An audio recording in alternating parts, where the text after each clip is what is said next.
तो बच्चों last lecture में हमने क्या देखा बताइए, याद करो। लास्ट लेक्चर में हम क्या पढ़ चुके मेरे बच्चों, याद है आपको?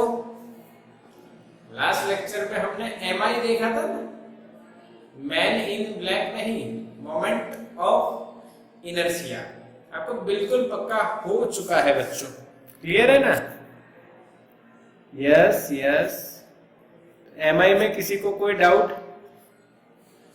एमआई में किसी को कोई डाउट है बच्चों? नहीं सर, बिल्कुल पक्का है। इतना पक्का है कि आपने बढ़िया से हमें सिखा दिया। अब थोड़ी सी इसकी जो बातें हैं वो फिर से करते हैं।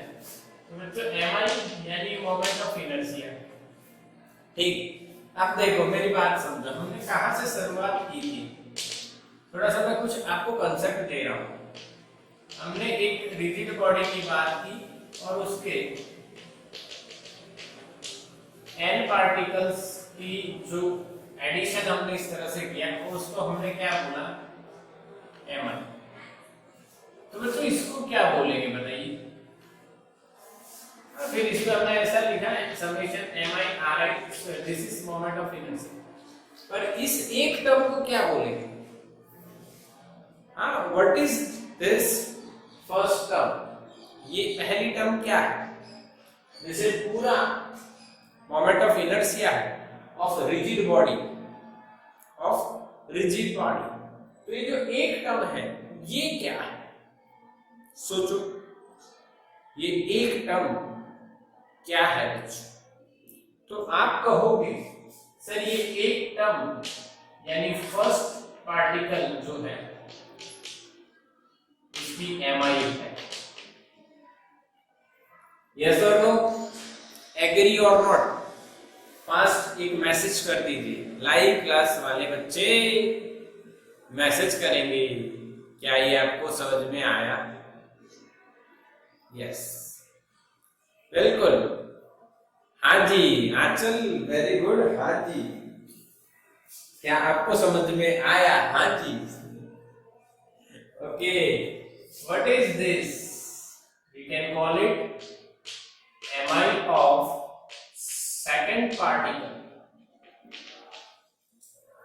Okay, this one is MI of nth particle. Okay, this is the simple concept about the MI of any rigid body. Okay, now but in some questions we have to face point like object.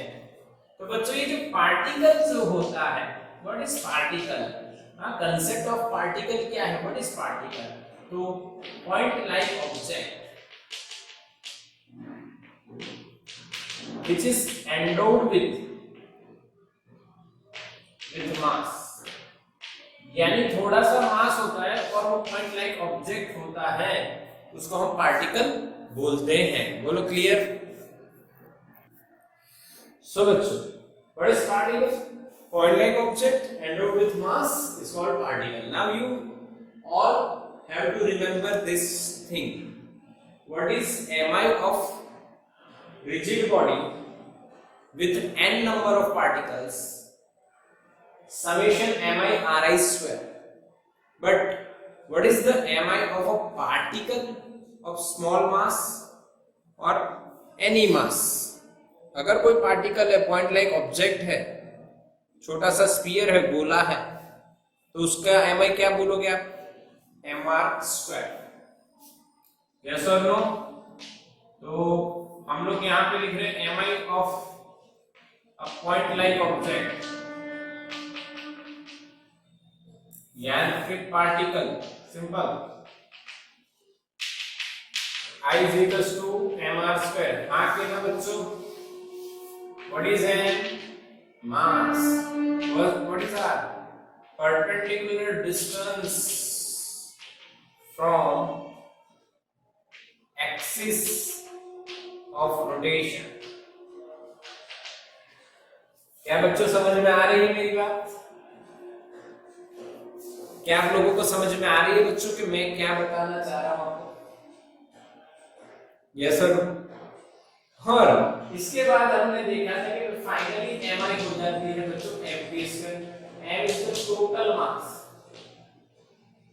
and k is the radius of gyration, यानी कि average distance from the axis of rotation सभी particles का। क्या ये हमने खत्म किया था कल? ओके, यस और नो? क्या ये नया लॉजिक समझ में आया? What is the mi of a particle? यानी आपको स्क्रीनशॉट ले लेना चाहिए इसका जल्दी से। Take the screenshot of this immediately, जल्दी, fast. Done? Done. Okay. Now, how to find out mi? अब हमारा टॉपिक है बच्चों, mi निकालना है। How to find out mi? Question mark. पहला है पॉइंट लाइक ऑब्जेक्ट और we can say particle. What is the mi of the particle? You all remember this mr square. What is m? Mass of a particle. What is r? Perpendicular distance of particle from axis of rotation. This is the concept. Yes or no?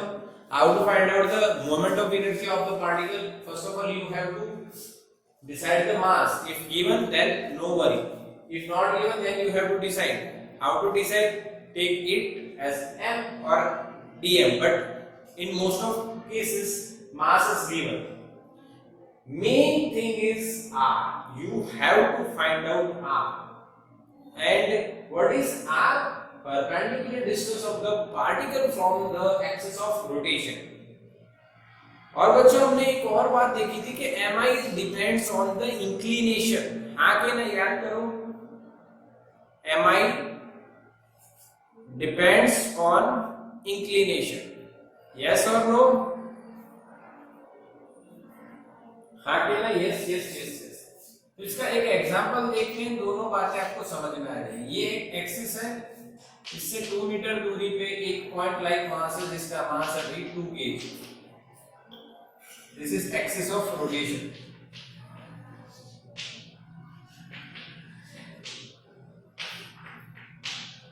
इसके about इसकी mi कितनी?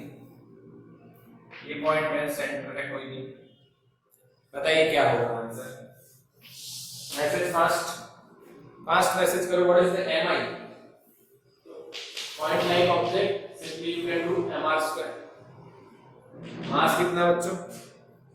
मास कितना? 2 r का square यानी 2 का square 4 4 2 जा 8 kg metre square. This is the mi of a point like object of mass 2 kg। छोटा सा नहीं है, कितना भी हो, पर 2 kg मास है, डिस्टेंस परपेंडिकुलर कितना है? 2 मीटर। तो you will get the mr square 8 kgm square. Now similarly second example, अब आपको पता चलेगा कि जो mi है बच्चों वो इंक्लिनेशन पे भी डिपेंड करती है। जैसे कि सेम एग्जांपल, मास 2 kg है, यहाँ ओरिजिन है, ये डिस्टेंस 2 मीटर है यहाँ। अब और ये एंगल 60 डिग्री। तो what is mi of the particle with respect to this axis of rotation? और वो कहां पे है? वो पोजीशन दी है, देखो, at 60 degree and 2 metre distance. तो बच्चों यहाँ पे अगेन आप लिखोगे I is equals to mr square, but what is r? Perpendicular distance n is given 2 kg, but perpendicular distance बच्चों यहाँ पे इस पॉइंट से एक्सिस पे नॉर्मल ड्रॉ कर दो। दिस इज अवर r, और r क्या होगा बच्चों? ध्यान से समझना है। ये ट्राइंगल हो गया right angle. Okay, we know the hypotenuse. We know the hypotenuse. आगे ना, this one is the opposite side of the angle. This one is the opposite side of the angle, so that we all know 2 into sine 60. What is the value for this side? 2 into sine 60. बच्चों clear? Yes or no? This is 2 sine 60 is root 3 by 2. You will get root 3 meter. This is the perpendicular distance from the axis of rotation. Now we have to put r equals to 3 and root 3 square is 3. 3 to just 6.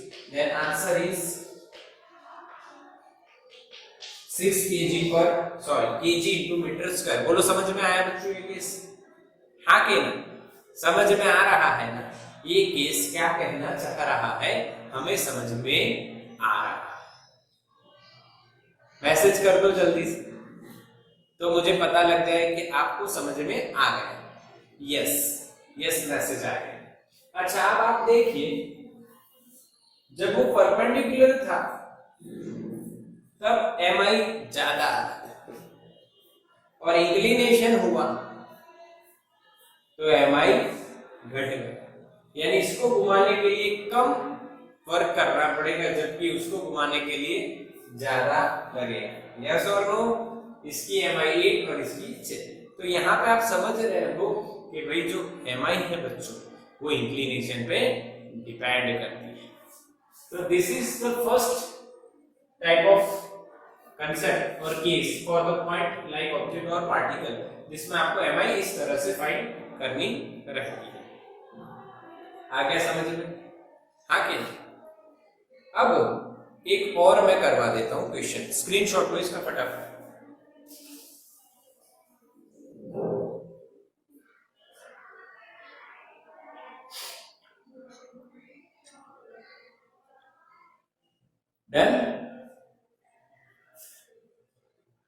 Done के नहीं बच्चों?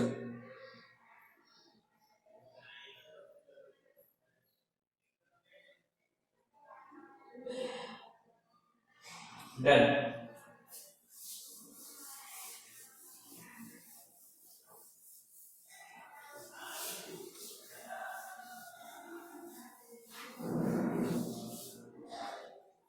Okay, second case है mi of rigid body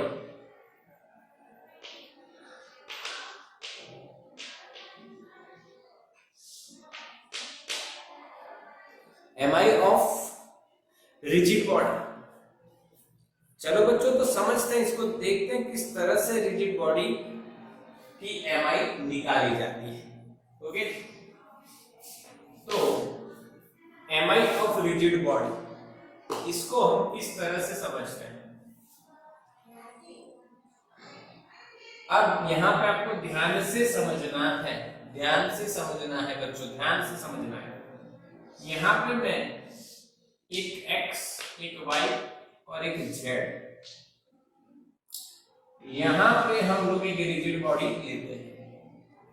हमें mi find करनी है about y, जिसके about ये rotate हो रहा है सपोज कीजिए. तो हमें क्या करना है? हमें सबसे पहले एक स्मॉल एलिमेंट लेना है dm. उसका यहां से परपेंडिकुलर डिस्टेंस निकालना है r. ओके, तो इसके लिए कुछ स्टेप्स हम फॉलो करेंगे. First step is take suitable small element and find dm. Find its small mass dm.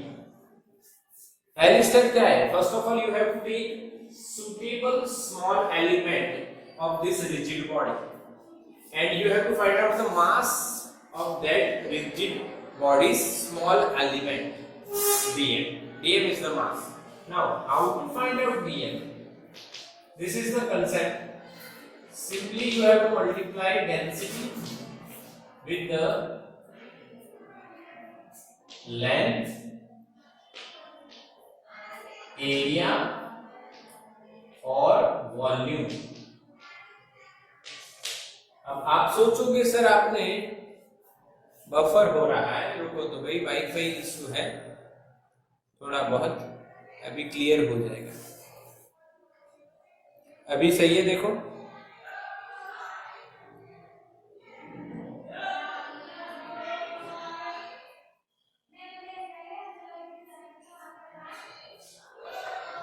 Recording pause करते हैं, रुको देखो तो बच्चों क्लियर दिख रहा है ना? ओके तो स्टार्ट करते हैं आगे। ओके चलो ठीक। तो यहाँ पे हमने स्मॉल एलिमेंट लेना है, स्मॉल एलिमेंट लिया dm, उसको मल्टीप्लाई करना है this। उसका कैसे आप dm फाइंड करोगे? तो multiply density with one of this. If area is given on the line then आपको length area sorry if mass is distributed over length, अगर मास लेंथ पे डिस्ट्रीब्यूटेड है तो आपको लेंथ लेनी है, अगर मास एरिया पे डिस्ट्रीब्यूटेड है तो आपको एरिया लेना है, अगर मास वॉल्यूम पे डिस्ट्रीब्यूटेड है तो you have to take volume. ये क्या लॉजिक और फंडा है? तो बच्चों आप जो पढ़ रहे थे अभी तक डेंसिटी, वो मास डेंसिटी आप कैसे पढ़ते हो? मास डेंसिटी कैसे पढ़ी जाती है आपको पता है? उसको पढ़ने के आपने 3 तरीके बनाए हुए हैं। पहला है लीनियर मास डेंसिटी, दूसरा है सरफेस मास डेंसिटी, और तीसरा है वॉल्यूम मास डेंसिटी। यानी बच्चों क्वेश्चन में अगर आपको बच्चों क्या दिया हो, क्वेश्चन में अगर आपको बच्चों लाइन दी हो, कोई लाइन दी हो, तो आपको लीनियर मास डेंसिटी कैलकुलेट करनी रहेगी। उसमें एरिया दिया हो तो सरफेस मास डेंसिटी आ जाती है, अगर वॉल्यूम दिया है तो वॉल्यूम मास डेंसिटी आ जाती है। ठीक है, क्लियर है बिल्कुल? यस और no? Okay now linear mass density is equal to dm upon dl, surface mass density is equal to sigma is equal to dm upon dl, और वॉल्यूम के लिए rho is equal to dm upon dv। This is the concept. क्या बच्चों समझ में आ रहा है ये कंसेप्ट क्या है? यस और नो? बिल्कुल क्लियर दिख रहा है ना? थोड़ा सा इस एप्लीकेशन का कुछ इश्यू लगता है पर अब क्लियर है। ओके थोड़ा सा डार्क हो जाता है, इंटेंसिटी लो हो जाती है। चलो क्लियर है शायद? Yes now it's clear. Okay lambda is equal to dm by dl, sigma is equal to dm by dl and rho is equal to dm by dv। इसका मतलब क्या हो जाएगा? kg पर मीटर, kg पर metre square, kg पर metre cube. यानी मास कहां पे डिस्ट्रीब्यूटेड है? अगर लाइन पे है तो लैम्डा, एरिया तो सिग्मा, वॉल्यूम तो रो। अब आपको dm फाइंड करना है तो you have to multiply density with dl। अगर आपको यहाँ पे dm फाइंड करना है तो you have to multiply density with area. अगर यहाँ पे फाइंड करना है तो you have to multiply density with volume. क्या बच्चों समझ में आया? मैं जो बोला समझ में आया कि नहीं? बिल्कुल। Density with length, density with area, density with volume. क्या क्लियर है ये? आगे ना take suitable small element and find its small mass dm। कैसे फाइंड करेंगे ये आपको मैंने क्या बताया हुआ है? तरीका बताया हुआ है। बोलो क्लियर है? बोलो क्लियर है कि नहीं? तीनों बातें क्लियर होनी चाहिए, बिल्कुल भी डाउट नहीं होना चाहिए। ओके, समझ में आ रहा है कि नहीं? यस, बिल्कुल क्लियर, बिल्कुल। यानी आपको जो मैं कंसेप्ट बता रहा हूँ वो बिल्कुल क्लियर होना चाहिए बच्चों, कहीं पे भी कोई डाउट नहीं आना चाहिए। तो ये हमारी बातें हो गई कुछ छोटी छोटी। क्या करते हैं, सेकंड स्टेप पे चलते हैं। Find r from, what is r, ये तो पता है ना। आर क्या है? Perpendicular distance from axis of rotation. What is r? Perpendicular distance from axis of rotation, so that we can easily find out the r. But step 3, what is step 3 now? Find mi of small element using the equation di is equals to dm into r square, mr square ना, क्योंकि ये point like हमने object लिया, point like object का मास dm है, उसका distance r है, तो उसकी mi क्या होगी? dm into r square। हाँ, तो स्टेप 4 क्या होगा? टोटल के लिए आपको find mi of rigid body। Now if you want to find out mi of rigid body, simply you have to integrate the mi of small element, and this is our final answer, integration dm into r square। yes or no? yes or no बच्चों, समझ में आ रहा है कि नहीं? integration dm into r square। now you have to take small element first of all, then you have to decide the perpendicular distance from the axis of rotation, and finally you have to integrate dm into r square for the mi of the total rigid body। क्या बच्चों समझ में आया? समझ में आया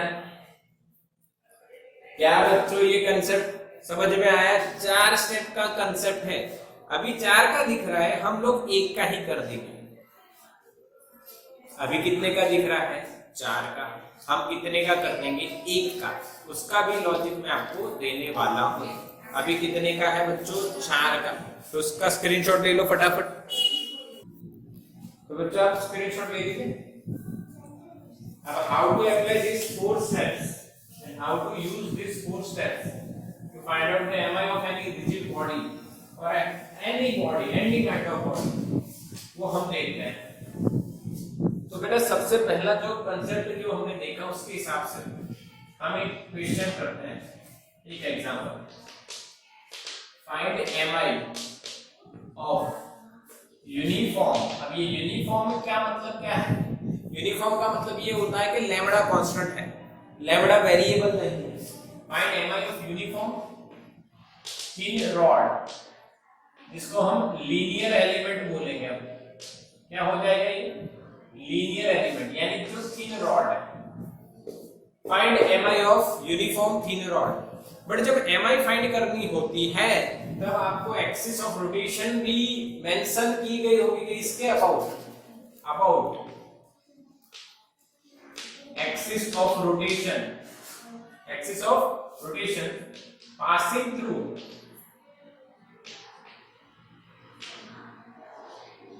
its center of mass and perpendicular to its length।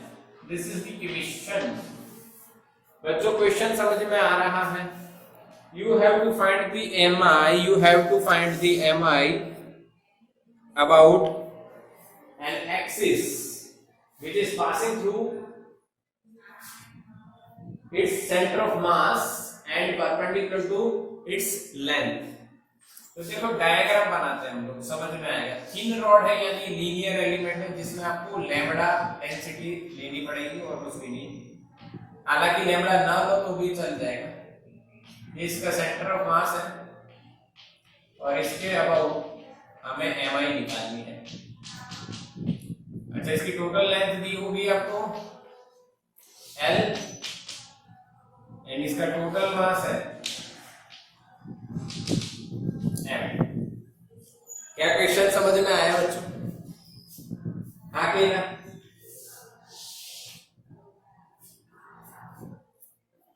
अब इसका सॉल्यूशन जो मैं लिख रहा हूं यहाँ पे वो देखिए, डायरेक्टली हम लोग फोर्थ स्टेप करेंगे। डायरेक्टली कौन सी स्टेप करेंगे? Fourth. I is equal to integration dm into r square, यही था ना? याद है? I is equal to integration dm into r square, सही है कि नहीं? बोलो हाँ के ना? ओके, उल्लू नहीं बना रहा हूँ मैं आपको, 4 स्टेप बता के सर एक में काम कर रहे हो तो पहले एक ही बता दे भाई, ये लॉजिक था। अब एक ही स्टेप में आप किस तरह से इसको सॉल्व कर पाओगे वो देखिए। तो सबसे पहले जो बाकी की 3 स्टेप है वो कहाँ गए? तो बच्चों 3 स्टेप जो है वो हमें डायग्राम में ही परफॉर्म कर देंगे। तो इसका सबसे पहले लाइन एलिमेंट हो, कोई लाइन एलिमेंट हो तो उसका जो स्मॉल एलिमेंट होगा वो छोटी लाइन होगी कि नहीं होगी? हाँ के ना? एक लाइन की छोटा पार्ट, एक लाइन कैसे बनती है? तो छोटे छोटे एलिमेंट्स, छोटे छोटे लीनियर एलिमेंट को इकट्ठा करोगे तो ये लाइन बनेगी। तो हमें इसका स्मॉल पार्ट लेना है जो बहुत छोटा है, पर आपको दिखे इसलिए मैंने बड़ा ड्रॉ किया है। वो इस एक्सिस ऑफ रोटेशन से x दूरी पे है, मान लीजिए x दूरी पे है, और उसकी जो लेंथ है बच्चों वो dx है। समझ में आया? Take the small suitable element. अब उसका मास डिसाइड करते हैं हम लोग, यही dm। क्या लैम्डा dx लिखा जाएगा बच्चों? क्या लैम्डा यानी total mass upon total length into dx। क्या बच्चों समझ में आया? यस और नो मैसेज कीजिए। What is dm? Lambda dx। What is lambda? Total mass upon total length into dx। अब आप कहोगे सर ये lambda is equal to total mass upon total length आपने लिए, ये बात समझ में तो आ गई। तो ये कैसे आता है? तो बच्चों ये देखो इस तरह से आता है। What is density? देखो L लेंथ में mass n, this is density. तो dx लेंथ में कितना? dm is equal to this, इन दो का multiply m dx upon l। तो इसको डेंसिटी बोलते हैं ना, lambda is equal to total mass upon total length. क्या बच्चों समझ में आ रहा है कंसेप्ट? यस और नो? बिल्कुल बिल्कुल पक्का ना? इतने में इतना तो इतने में कितना, और ये जो इतने में इतना है वही डेंसिटी है। जो इतने में इतना है वही क्या है बच्चों? डेंसिटी है। क्लियर के नहीं? ठीक है, तो आ गया क्या नहीं समझ में? अगर आपको डेंसिटी से हिसाब थोड़ा सा डिफिकल्ट पड़ रहा है तो ऐसे देख लो, L लेंथ में m मास, तो dx लेंथ में कितना? dm m into dx upon l। Yes और नो? मैसेज फास्ट समझ में आ रहा है कि L लेंथ में m मास, तो dx लेंथ में कितना? m dx upon dl। और यहाँ पे वैल्यू पुट कर दो, integration m by l dx into what is perpendicular distance from the axis of rotation? तो x, तो यहाँ पे आएगा r की जगह x पर। ओके, अब इसको सॉल्व करेंगे, लिमिट लेने पड़ेंगे। लिमिट कहां से कहां जाएगी? तो ये पूरा हमें रॉड बनाना है, तो ऐसे छोटे छोटे टुकड़े कहां से लेके A से लेके B तक इकट्ठा करने पड़ेंगे, जचाने पड़ेंगे, रखने पड़ेंगे, तब जाके पूरी लेंथ बनेगी।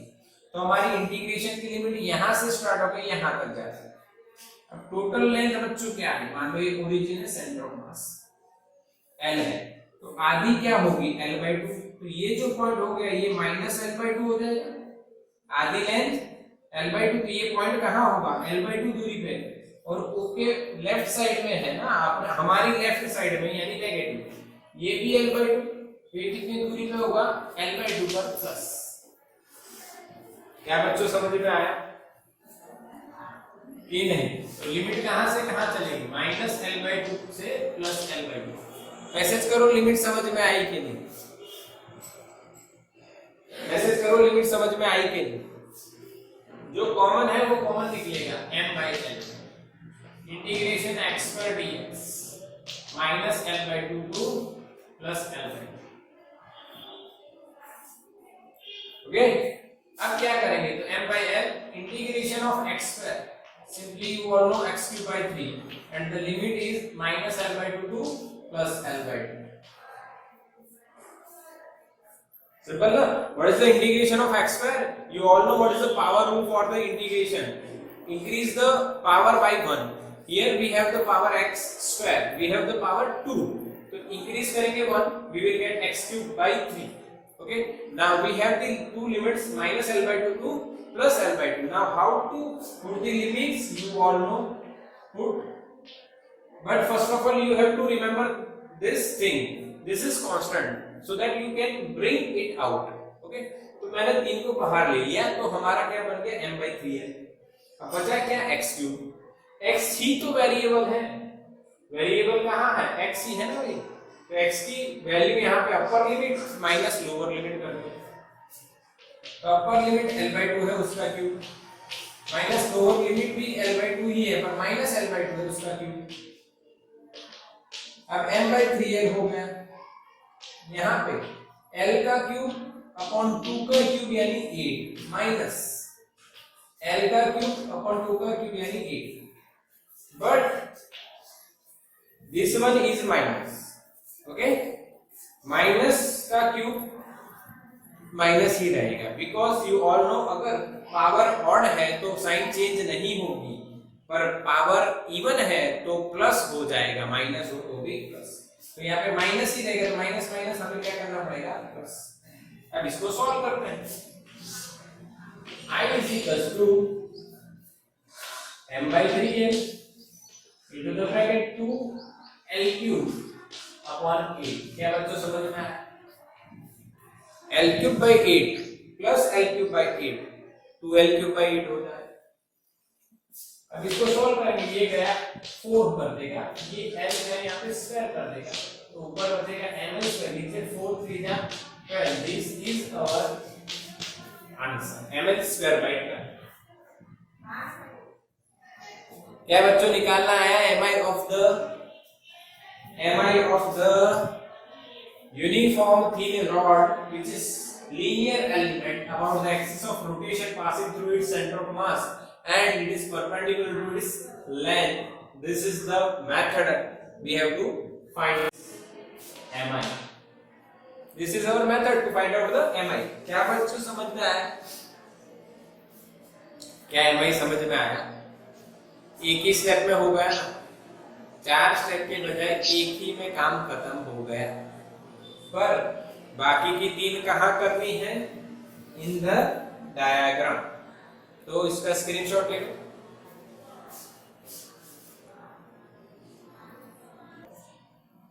चलो एक और क्वेश्चन देखें, तो इसका स्क्रीनशॉट आपने ले लेना है। ओके, अच्छा ऐसा ही आपको टेक्स्ट बुक में दिख जाएगा। देखो टेक्स्ट बुक में एक टेबल है कि नहीं, उसमें पहला ही ये है और उसका आंसर यही आ रहा है। देखो चेक करो क्या सही बोल रहा हूं, लाइव क्लास वाले बच्चे चेक करेंगे क्या मैं सही बोल रहा हूं। Yes, ml square by 12। Axis of rotation कहां है, सेंटर ऑफ मास से पास हो रही है, perpendicular to its length. Okay, now the second question, find out the mi of the thin ring of radius r and mass n। Second question is find out mi of thin ring of mass n and radius r about and axis passing through its center of mass and perpendicular to its plane। अच्छा, इतना बड़ा question होता है, जितना बड़ा question उतना ही simple solution है, एक ही स्टेप करनी है हमें। पर सबसे पहले 3 स्टेप जो है हमें डायग्राम में करनी है, तो डायग्राम बना देते हैं इसका। एक रिंग है, ये उसका सेंटर है, ये उसके सेंटर में से पास होती एक्सिस ऑफ रोटेशन है, इसके अबाउट हमें mi फाइंड करना है। ये जो है इसके प्लेन के परपेंडिकुलर, यानी रिंग आप इधर मानो तो यहां से पास होती हुई जो एक्सिस है उसके अबाउट हमें mi फाइंड करना है। फर्स्ट ऑफ ऑल इसका मास बच्चों m है टोटल, और इसकी रेडियस r। तो क्या सॉल्यूशन बच्चों, I equals to integration dm into r square होगा। ओके, अब सबसे पहले आप ये बताइए, या ये लीनियर एलिमेंट है या एरियल एलिमेंट है या वॉल्यूमेट्रिक एलिमेंट है? Which type of element? Ring कैसा एलिमेंट होगा? एरियल, देव कह रहा है एरियल एलिमेंट। सोचो, एरिया वाला एलिमेंट, रिंग एरिया वाला एलिमेंट। रिंग है,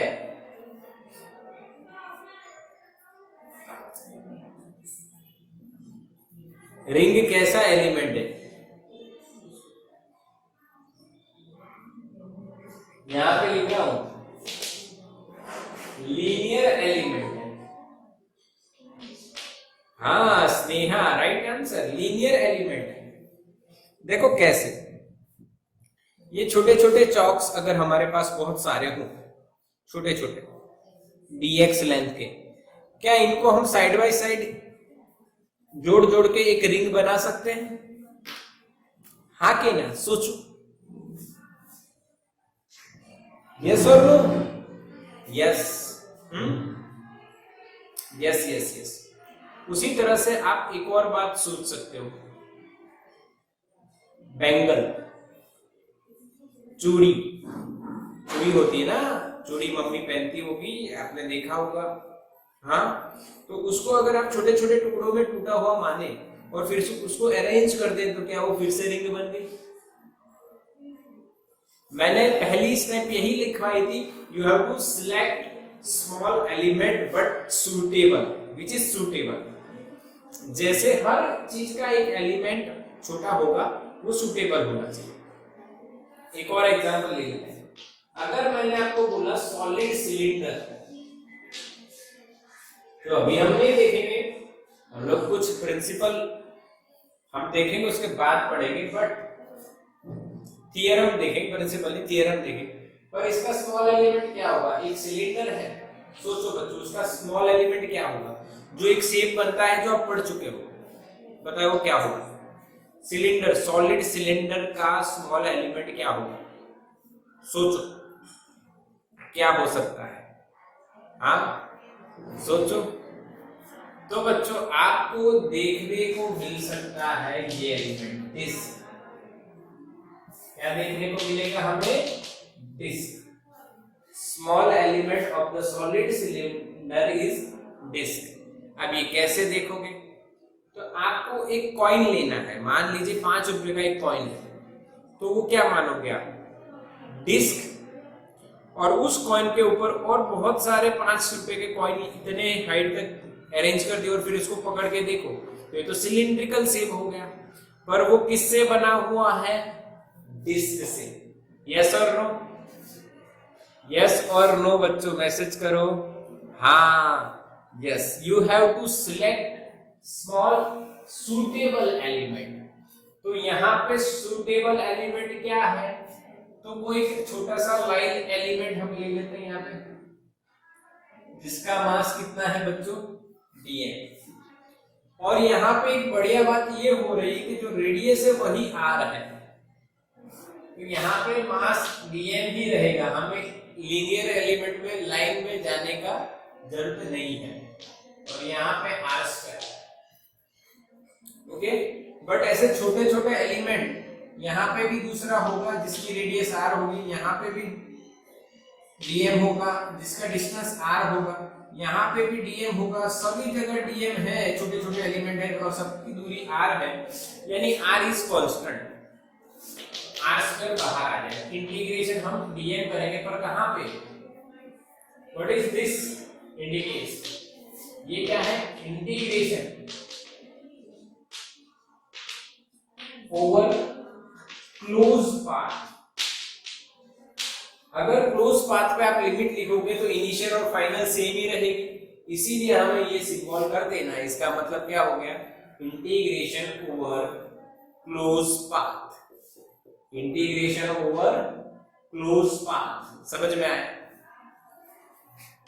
अब यहाँ पे आर स्क्वायर है, बताइए इन सभी टीएम डीएम को आप पूरी रिंग पे कवर करोगे तो कितना मास कवर होगा, टोटल मास ना, ये चौक है बच्चों, टुकड़ा है उसका, ऐसे MM DM DM DM DM DM सभी का मास अगर आप कैलकुलेट करो पूरे क्लोज पाथ पे तो क्या हो जाएगा, इंटीग्रेशन डीएम की जगह आप क्या लिखोगे बच्चों, एम, तो यहाँ पे हमारा आंसर आएगा एम आर स्क्वायर।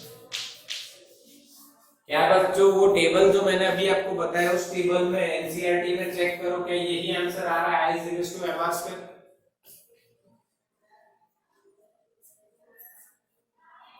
क्या बच्चों यही है, mr square about the center of mass, x is passing through its center of mass, क्या यही है, जल्दी से, अरे यही है, मुझे याद है, ठीक है, यस, तो स्क्रीनशॉट ले लो इसका, खत्म।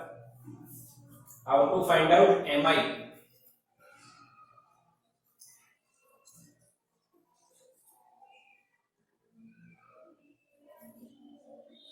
आ गया ना, इंटीग्रेशन डीएम आर स्क्वायर,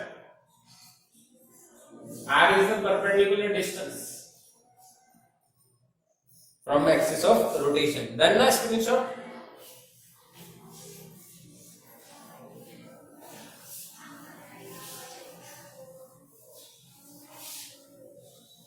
अब देखो, अब कुछ थियरम्स हम पढ़ने वाले हैं,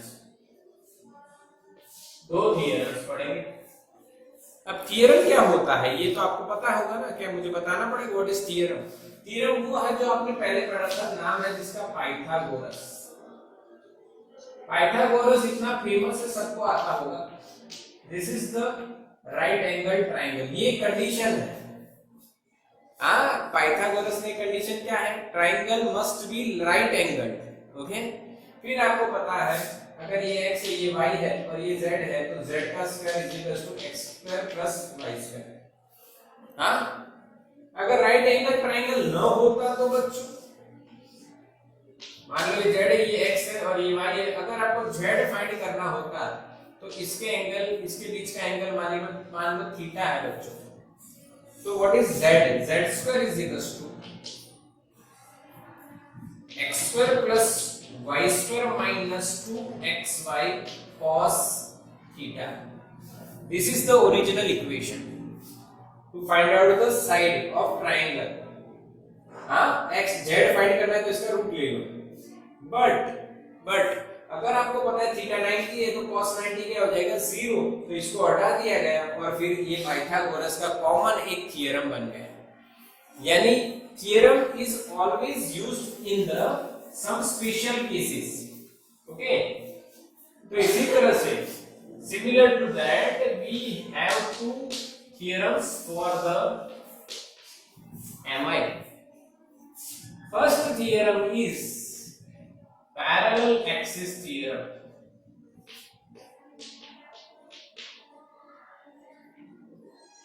and second one is perpendicular axis theorem। दो थियरम हमें पढ़ने में बिल्कुल सिंपल है, घबराना नहीं है कि भाई ये आएगा कि नहीं आएगा, क्या फिर इतना सब पढ़ना पड़ेगा, नहीं। थियरम पढ़ने के बाद चीजें आसान हो जाती है, ये तो आपने पाइथागोरस के थियरम में देखा ही है। तो हमें यहाँ पे यही करना है, we have to study this two theorems and then we can find out mi easily. अच्छा, तो चलो समझते हैं किस तरह से। देखो, पहला पैरेलल एक्सिस थ्योरम की बात करते हैं। तो पैरेलल एक्सिस होगी, ये बात तो थ्योरम के नाम से ही पता चल गया है। मान लीजिए एक रिजिड बॉडी है, उसका मास m है, ठीक है, इसका मास m। ये क्या है, तो दिस इज सेंटर ऑफ मास, और ये सेंटर ऑफ मास में से पास होती हुई एक्सिस है। अगर आपको इस एक्सिस के रिस्पेक्ट में mi पता है तो उसको बोल दीजिए आप ICM, यानी आपको पहले से सेंटर ऑफ मास की ICM पता है। जैसे कि इसके पैरेलल एक एग्जांपल लेते चलते हैं हम लोग। ये L लेंथ का रॉड है, इसका ये सेंटर ऑफ मास है, इसके अबाउट आपको mi पता है, कितनी है, ICM ml²/12। यस और नो बच्चों, यस और no? You know the mi of this thin rod ml²/12, अभी अभी सिखाया। अब मान लो आपको एक दूसरी एक्सिस दी हो जो इसके पैरेलल हो और इससे d डिस्टेंस पे है, parallel to the axis passing through the centre of mass, and उससे कितनी दूरी पे है, d एक्सिस d डिस्टेंस पे, और आपको पूछा हुआ वो find mi about this axis which is parallel to the axis passing through its centre of mass. This is the question. यानी आपको यहाँ पे पूछ लिया होगा कि यहाँ पे एक एक्सिस पास कर दो, उसके अराउंड mi कितनी, ये डिस्टेंस आपको दिया है d, d यहाँ पे हो जाएगा l/2। यस और नो, क्लियर और नॉट? क्या क्वेश्चन समझ में आ रहा है? अब आपको अगेन स्मॉल एलिमेंट लेने की जरूरत नहीं है। क्यों? इन थियरम्स का फायदा क्या है, क्योंकि जो आप स्मॉल एलिमेंट लेके इंटीग्रेशन करते थे वो बहुत टाइम कंज्यूमिंग मेथड हो जाती है। अगर ये दो थ्योरम यूज हो रहे हैं तो इनका यूज करके आप डायरेक्टली आंसर ला सकते हो। हाँ, मीटिंग एंड होने वाली बच्चों, कोई बात नहीं, एंड हो जाएगी तो फिर रिजॉइन कर लेना। ओके, पहले ये समझ लेते हैं। ओके, तो थ्योरम के हिसाब से I इज इक्वल टू क्या लेना है आपको, ICM plus md²। This is the equation you have to remember without proof। हाँ, प्रूफ भी हम दे सकते हैं पर एनसीईआरटी में नहीं दिया तो हमें इसकी कोई जरूरत नहीं है। थ्योरम अभी मैं आपको बोलूं पाइथागोरस का प्रूफ मुझे देना है तो वो उसका कोई मतलब नहीं, क्योंकि आपको इक्वेशन रिमेंबर कर लिया, आपने बिल्कुल रट्टा लगा लिया। तो ये सेम आप इसको याद रखिए, I is equal to ICM plus md²। समझ में आया? This is called parallel axis theorem. What is parallel axis theorem? तो mi about any axis is equals to the addition of mi about the axis passing through the center of mass and the product of mass and the square of the perpendicular distance between the two parallel axes. This is called parallel axis theorem. This is called parallel axis theorem। यानी ये equation जब आप बोल रहे हो I is equal to ICM plus md², उसका मतलब क्या हो गया? आप क्या बोल रहे हो? Parallel axis theorem. और उसको लिखना किस तरह से, जो मैं बोला वही, moment of inertia about any axis of a rigid body is equal to the summation of moment of inertia about the center of mass, axis passing through its center of mass, and product of the mass of the body and the square of the distance between two parallel axes. This is known as parallel axis theorem। क्या बच्चों समझ में आया? Yes, clear? तो बच्चों आपको समझ में आ गया parallel axis theorem. I is equals to ICM plus md²। अब वो एक एग्जांपल से समझ लेते हैं। एग्जांपल, हमने थिन रॉड की सेंटर ऑफ मास से निकाली ml²/12 यूजिंग इंटीग्रेशन मेथड, पर उसकी कोई पैरेलल एक्सिस हो, यहां से एक उसके एंड में से पास होती हुई एक पैरेलल एक्सिस है, उसके अबाउट mi निकालनी है। तो डायरेक्ट आप पैरेलल एक्सिस थ्योरम लगा दिए, ICM प्लस md²। ICM आपका ml²/12 है, ये m d कितना है l/2, सेंटर से एंड का डिस्टेंस टोटल लेंथ l है तो l/2 हुआ, इसका स्क्वायर l²/4 और इसका एलसीएम लेके आप सॉल्व करो तो ml²/3 इज आवर आंसर, क्योंकि 12 इज एलसीएम, यहाँ पे 3 + 1 4/12 यानी ml²/3। क्या बच्चों समझ में आया? आ गई ना, 2 स्टेप में आंसर आ गया। अगर आप इंटीग्रेशन वाली मेथड करते हैं तो लगभग पूरा बोर्ड भर जाता है, बट पैरेलल एक्सिस थ्योरम लगा दिया तो सिर्फ 2 स्टेप में आंसर आ गया। बोलो आया कि नहीं? यस और नो? आईसीएम आपको पहले से पता है, ml²/12, mass m, distance between the parallel axis d/2।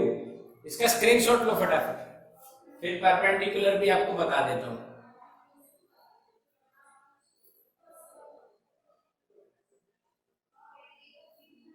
चलो, ब्लर हो रहा है, अभी देखो तो ब्लर हो गया। अच्छा,